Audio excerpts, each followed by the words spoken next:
MDH चणा मसाला। आता छोले असो किंवा चवळी, पांढरे चणे असो किंवा काळे चणे, सगळं काही कमाल बने। मुंबईतील फिल्म सिटीमध्ये असलेल्या अनुपमा टीव्ही मालिकेच्या सेटवर लागलेली आग सध्या आटोक्यात आली आहे, परंतु कूलिंगचे काम अजूनही सुरू आहे। मिळालेल्या माहितीनुसार आग सकाळी 6 वाजण्याच्या सुमारास लागली होती। घटनेच्या वेळी स्टुडिओमध्ये कोणीही कलाकार उपस्थित नव्हता, त्यामुळे कोणी जखमी झाले नाही आहे आणि स्टुडिओमध्ये शूटिंग पण सध्या बंद होतं। पण आगीत संपूर्ण स्टुडिओ जळून राख झाले आहेत। आग जवळच्या स्टुडिओमध्येही लागली होती, पण फक्त त्याचा एक छोटासा भाग जळला आहे। सध्या अग्निशमन दल आणि पोलिसांचे पथक ही आग का लागली, कशी लागली याचा तपास करत आहेत। Cameraman Manisha Govind Thakur, TV9 Mumbai.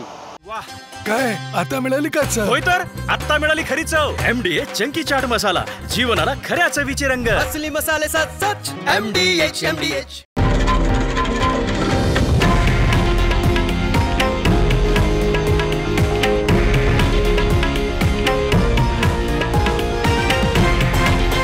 हे आहे देशातील नंबर 1 न्यूज नेटवर्क आणि आपण पाहत आहात TV9 मराठी, एकमेव।